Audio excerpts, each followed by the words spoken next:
सांगा. मग किमान या सुखदुःखात तरी मनापासून सहभागी हो. आठवतंय का सांगा बरं, कोणाच्या घरी गेलायत आणि 2 दिवस मुक्कामी थांबलायत, किंवा कोणता पाहुणा तुमच्याकडे आलाय आणि तो 2 दिवस थांबलाय.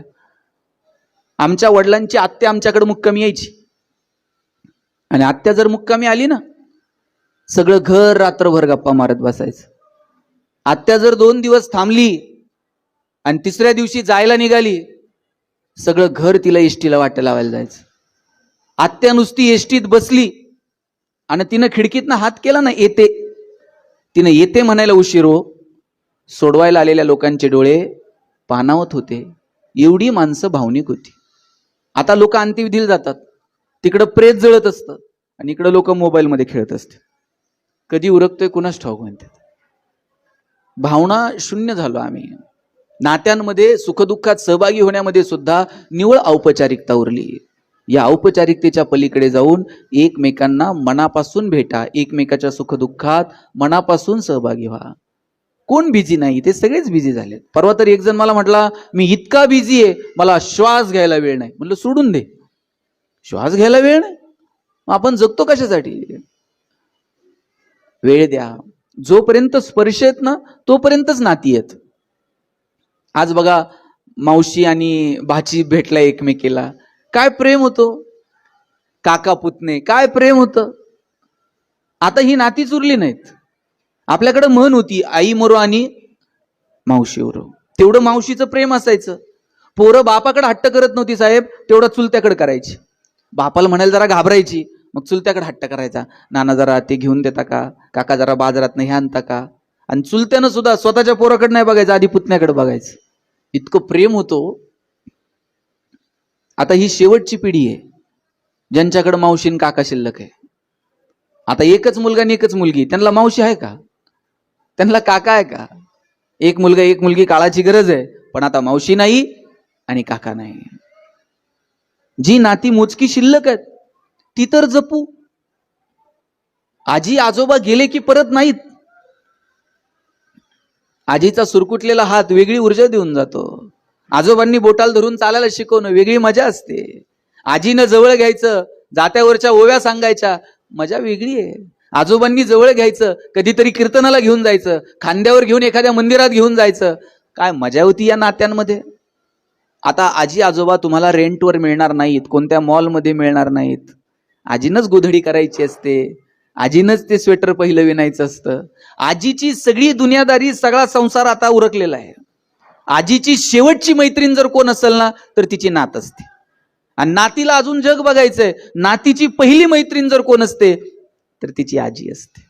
आजोबांचा शेवटचा मित्र त्यांचा नातू आहे, आणि नातवाचा पहिला मित्र त्याचे आजोबा आहेत. काय मजा आहे नात्यांमध्ये. मी स्वतःला फार भाग्यवान समजतो. 10-12 वर्ष मला माझ्या आजोबांचा सहवास लाभला. इथे केडगावला राहायचो आम्ही. आमचं घर तर असं होतं भाऊसाहेब, अशी छोटीशी खोली होती. आजोबा असे क्वार्टर झोपलेले असायचे, मी खाली तिथे गोंगडी टाकून झोपलेला असायचं.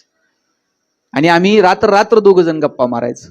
तेव्हाचे ज्ञानोबा असं म्हणतात, तुकोबा असं म्हणतात, जे काही 2 गोष्टी कळाल्या त्या आजोबांमुळे कळाल्या. त्या वाटेवर चालण्याचं बळ निर्माण झालं ते आजोबांमुळे निर्माण झालं.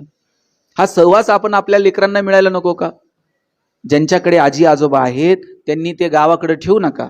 परिस्थिती असेल, गावाकडे राहावं लागत असेल तर कधीतरी नातवांना घेऊन जा, कधीतरी त्यांना इकडे बोलवा. पण नातवांचा आणि आजी आजोबांचा सहवास काहीतरी काळासाठी येईल याची काळजी मात्र घ्या. ही माणसं अशी भुरकन उडून जातात, नंतर औषधाला सुद्धा सापडणार नाहीत. बघा, अख्ख्या सभागृहात एकच माणूस शिल्लक आहे टोपीवाला, 2 आहेत, आणि 9वारीतल्या 2 राहिल्यात, संपले आता. ही माणसं तुम्हाला परत सापडणार नाहीत. ज्यांच्याकडे ही पिढी आहे त्यांना जपा, बोला त्यांच्यासोबत. या लोकांकडे पैसे नव्हते हो, पण ही माणसं जबाबदाऱ्या पेलवायला तरबेज होती. एक जण कोणतर नोकरी लागायचा, 2 भाऊ गावाकडे शेती करायचे. शेती करणाऱ्यानं खळं झालं ना, पहिलं पोतं नोकरदाराला नेऊन टाकायचं, आणि नोकरी करणाऱ्यानं भावाला जमीन घेऊन दे, त्याला पाईपलाईन करून दे, त्याला विहीर खांदून दे, त्याच्या पोरांचं शिक्षण बघ, त्याच्या पोरींची लग्न कार्य बघ. प्रेम होतं एकमेकांमध्ये. जबाबदाऱ्या पेलवायला माणसं तरबेज होती. यांनी पैसे लय साठवले नाहीत, पण समाधानानं सुखी आयुष्य माणसं जगत राहिली. आता साठवण्याची एवढी स्पर्धा सुरू झाली आहे, या साठवण्याच्या स्पर्धेमध्ये नाती कुठं हरून गेली आमचं आम्हालाच कळलं नाही. मी असं म्हणत नाही तुम्ही कमवा आणि सगळ्यांना वाटून टाका, अजिबात असं करू नका. पण योग्य ठिकाणी थाप मारा, योग्य ठिकाणी आधार द्या.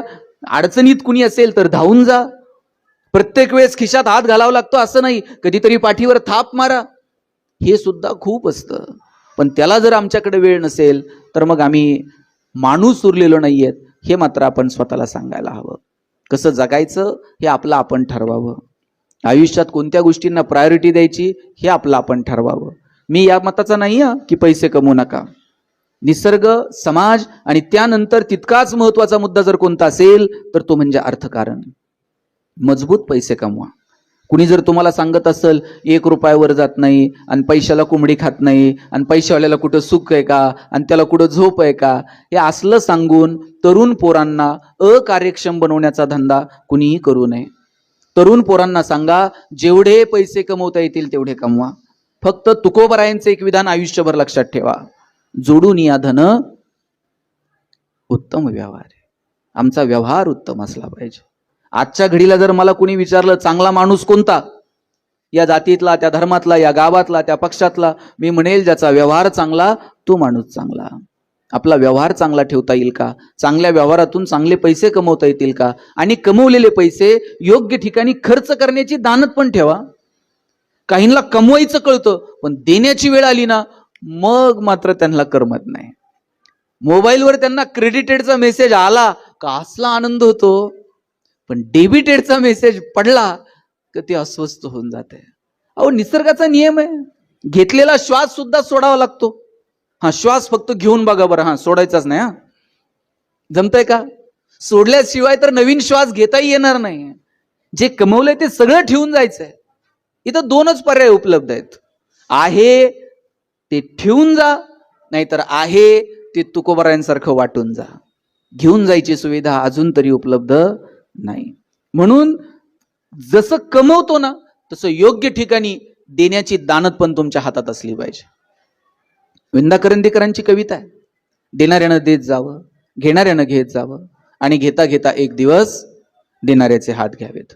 हिरव्या पिवळ्या डोंगरांकडून हिरवी पिवळी शाल घ्यावी, सह्याद्रीच्या कड्याकडून छातीसाठी ढाल घ्यावी, वेड्या पिशा ढगांकडून वेडे पिसे आकार घ्यावेत, मातीमधल्या प्रश्नासाठी पृथ्वीकडून हुंकार घ्यावेत, उसळलेल्या दर्याकडून पिसळलेली आयाळ घ्यावी, आणि शांत वाहणाऱ्या भीमेकडून तुकोबाची माळ घ्यावी. देणाऱ्यानं देत जावं, घेणाऱ्यानं घेत जावं, आणि घेता घेता एक दिवस देणाऱ्याचे हात घ्यावे. आणि माझा दावा आहे, तुम्ही जेवढं देता ना, निसर्ग तुमचं 1 रुपयाचं सुद्धा उसनं ठेवत नाही. कदाचित समाज त्याची जाणीव ठेवेल की नाही मला शंका आहे. तुम्ही जे द्याल त्याची जाणीव समाज ठेवेल की नाही मला माहित नाही, पण निसर्ग मात्र जाणीव ठेवतो. 1 दाना पेरला तर 1000 दाणे उगवतात, ही निसर्गाची पद्धत आहे. तुम्ही जेवढं द्याल त्याच्या हजारो पटीनं निसर्ग कोणत्या ना कोणत्या पद्धतीनं तुम्हाला ते परत करत असतो. म्हणून ती देण्याची दानत आम्हाला आमच्या हातात ठेवता येईल का? मी असंच एका कार्यक्रमात म्हटलं, आपल्याकडे जे आहे ना त्यातलं थोडं तरी इतरांना द्या. एक कविता आहे पहा, ज्यांच्या दारात बाग फुलून आली त्यांनी 2 फुलं द्यावीत, ज्यांचे सूर जुळून आले त्यांनी 2 गाणी गावीत, ज्यांच्या दारात आभाळ भरून आलं त्यांनी उंजळभर पाणी द्यावं, आणि ज्यांची उंची आभाळाला टेकली त्यांनी अशाच मानावर करून बघू नये, थोडंसं खाली झुकावं, आणि जी माणसं मातीत मिसळतात त्यांना थोडंसं वरती उचलून घ्यावं. मी म्हटलं तुमच्याकडे जे आहे त्यातलं थोडं तरी द्या. 2-3 जणांना एवढं टेन्शन आलं, ते म्हणले ते आपल्याच्यानं देणं नाही होणार, निघून गेले ते. आणि जाता जाता त्यांना रस्त्यात सोन्यानं भरलेला हंडा सापडला. त्या हंडा बघितल्यानंतर म्हणले आता असंही फुकट सापडलंय, यातलं थोडं तर देवाला देऊ म्हणले. ते म्हणले पण किती द्यायचं? लय नाही. हातात बांगडी असते ना, बांगडी एवढं वर्तुळ करायचं असं छोटस, सापडलेलं हंडाभर सोनं वर फेकायचं, आणि जेवढं त्या वर्तुळात पडन तेवढं देवाचं, आणि वर्तुळाच्या बाहेर पडन तेवढं म्हटलं आपलं. दुसरा म्हटलं काय स्वार्थी आहेस रे तू, सगळं फुकट सापडलंय, भगवंताच्या कृपेनं सापडलंय, आणि एवढी एवढं वर्तुळ आखायचंय, त्यात काय पडतंय का नाही पडतंय? छोटं नाही म्हणला, अख्ख्या गावाला वर्तुळ आखायचं. आणि म्हटलं मग सापडलेलं सोनं वर फेकायचं, जेवढं वर्तुळात पडन तेवढं आपलं. तुम्हाला कळतंय का नाही? आता अख्ख्या गावाला वर्तुळ आखल्यावर त्याच्या बाहेर काय पडत असतंय का? वर्तुळात पडन तेवढं आपलं आणि बाहेर पडल तेवढं म्हणले देवाचं. तिसरा म्हटला तुम्ही किती स्वार्थी आहात, तुमच्यासारख्या लोकांमुळं कोरोना परत यायची शक्यता आहे म्हणलं. जरा तर देवाला घाबरा. तुम्ही भगवंताला फसवायला निघालात. एक म्हणतोय छोटं आणि एक म्हणतोय अरे म्हणला वर्तुळच आखायचं नाही, सोनं वर फेकायचं. देव कुठं असतो? वर. मग जेवढं वर राहीन तेवढं देवाचं आणि जेवढं खाली पडल तेवढं आपलं. जगातला सगळ्यात हुशार प्राणी कोण आहे? कोण आहे? तुम्हाला शंका आहे का? कोण आहे? माणूस. आणि हे कुणी जाहीर केलंय? इतका तो माणूस हुशार आहे, त्याचं त्यानंच जाहीर करून टाकलंय. मग 2 वर्ष कोविडमध्ये आपली हुशारी गेलती कुठे? डोळ्यानं न दिसणारा एक विषाणू, पण सगळं जग जागेवरती थांबलं. लोक खिडकीतनं खाली बघायची, जनावरं रस्त्यावर फिरतायत, आम्ही रस्त्यावर कधी येणार? कोरोना कुणी बघितला का? बघितला कुणीच नाही, पण कळला मात्र सगळ्यांना. जो विषाणू डोळ्यानं साधा दिसला नाही त्यानं सगळं जग जागेवरती थांबवलं. कोण आहोत आपण निसर्गाच्या समोर? निसर्गाच्या समोर आपण कोणी कोणी नाहीत. म्हणून जे क्षण वाट्याला आले ते आनंदानं जगा. जन्म आणि मृत्यू ही जी 2 टोक आहेत ना, यातलं एकही टोक तुमच्या माझ्या हातात नाही. मधला जो प्रवास आहे तो फक्त कसा जगायचा हे आपलं आपण ठरवायचं. कुणी इथं दाव्यानं सांगू शकेल का पुढे येऊन माझ्याकडे अजून 50 वर्ष शिल्लक आहेत, माझ्याकडे अजून पुढचे 10 वर्ष शिल्लक आहेत? घेतलेला श्वास परत सोडता येईल की नाही याची खात्री नाही हो. आम्ही कोणत्या अहंकाराच्या गप्पा मारत आहोत? आपण कोणी कोणी नाही आहोत, आपण पाहुणे आहोत. राहायचं जोपर्यंत त्याची मर्जी आहे तोपर्यंत आपण इथे आहोत. ज्या दिवशी त्याची मर्जी संपली त्या दिवशी निरोप घ्यायचा आणि हसत हसत निघून जायचं. इतकं साधं सरळ आणि सोपं गणित आहे. कबीरांचा एक दोहा आहे, देश देश के वैद्य बुलाए, लाए जड़ी और बूटी, जड़ी बूटी तेरे काम ना आए, जब राम के घर की खूटी, जरा हलके गाडी हाको मेरे राम गाडी वाले. कबीर सांगतात, देश विदेशातून तुम्ही वैद्य बोलवा, पण एकदा का निरोप आला मग तिथे कुणाकुणाचं चालत नाही. तुम्ही नीतू मांडके नाव ऐकलंय का? हृदयरोग तज्ज्ञ होते. त्यांच्या पत्नी अलका मांडके यांनी खूप सुंदर पुस्तक लिहिलं, हृदयस्थ नावाचं. नीतू मांडके पुण्यातल्या बीजे मेडिकल कॉलेजला शिकायला होते. अलका मांडके तिथेच शिकल्या. नीतू मांडके हृदयरोग तज्ज्ञ झाले, अलका मांडके भूल तज्ज्ञ झाल्या. त्यांनी लिहिलं, एक दिवशी असंच हसत हसत नीतूने विचारलं, अलका कधी जर मला अटॅक आला तर? ज्या माणसानं 10,000 पेक्षा जास्त शस्त्रक्रिया केल्या, बाळासाहेब ठाकरेंवर शस्त्रक्रिया करायची वेळ आली तर ती सुद्धा नीतू मांडकेंनी केली. आणि ते हसत हसत म्हटले, अलका मलाच अटॅक आला तर? अलका मांडकेंनी पटकन असा तोंडावर हात ठेवला. नीतू असं अभद्र बोलू नये. कोणत्या बाईला बरं वाटतं का नवऱ्यानं असं बोललेलं? पटकन तोंडावर हात ठेवला. नीतू मांडके म्हटले, असं कुठं पुस्तकात लिहिलंय का डॉक्टरला अटॅक येत नाही? येऊ शकतो. आला तर काय करायचं सांग? म्हणजे तूच सांग काय करायचं. मग अँजिओप्लास्टी जर करावी लागली तर अमुक अमुक स्टेन वापर. बायपास जर करावं लागलं तर अमुक अमुक तज्ज्ञाला बोलव. आणि हृदय जर ट्रान्सप्लांट करावं लागलं तर तुर्तास करू नको, इथे करू नको. आणि पुढे जाऊन हसत हसत नीतू मांडके म्हटले, अलका ते ऑपरेशन कोणी करायचंय ते करू दे, पण भूल मात्र तूच द्या. अलका मांडकेंनी लिहिलंय, मला माझ्या आयुष्यातही असं कधी वाटलं नव्हतं की हा प्रसंग फिरून कधीतरी माझ्याकडे येईल. एक दिवशी प्रवासात असताना अचानक फोन आला, अलका मला बरं वाटत नाहीये, समोर हिंदुजा हॉस्पिटल आहे, मी हिंदुजाला पोहोचतो, तू जिथे असशील तिथून हॉस्पिटलला ये. अलका मांडकेंनी हातातली सगळी कामं बाजूला ठेवली आणि हिंदुजाकडे निघाल्या. नीतू मांडके हिंदुजाच्या दारात पोहोचले, खाली उतरले, चालताही येत नव्हतं. वॉचमॅनच्या गळ्यात हात घातला, सांगितलं स्ट्रेचर बोलव, मला आयसीयू मध्ये घेऊन चल. स्ट्रेचर बोलवलं, आयसीयू मध्ये घेऊन गेले. ज्या हातांनी हजारो शस्त्रक्रिया केल्या ते नीतू मांडके लहान लेकरासारखं त्या आजूबाजूच्या डॉक्टरांकडे बघत होते, डोळ्यानं खुणवत होते, आता हे करा, आता ते करा. तितक्यात अलका मांडके आल्या. अलका मांडकेंना बघितलं, अलका मांडकेंचा हात हातात घेतला आणि म्हटले, अलका यातून मी वाचेल असं मला वाटत नाही. नीतू असं बोलू नको, मी आत्ता ऑपरेशनला घेते.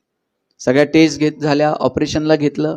ठरल्याप्रमाणे अलका मांडकेंनीच भूल दिली, ऑपरेशनही झालं. पुढचे 3 दिवस नीतू मांडके श्वासासोबत झगडत होते.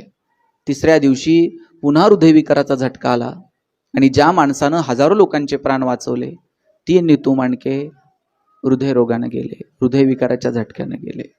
देश देश के वैद्य बुलाए, लाए जड़ी और बूटी, जड़ी बूटी तेरे काम ना आए, जब राम के घर की खुटी, जरा हलके गाडी हाको मेरे राम गाडी वाले. जोपर्यंत त्याची मर्जी आहे तोपर्यंत आपण इथे आहोत. मर्जी संपली की सगळ्यांना एक दिवस निरोप घ्यायचा आहे. म्हणून जे नाती आहेत, प्रेम आहे ते जपा, एकमेकांना वेळ द्या, एकमेकांशी भरभरून बोला.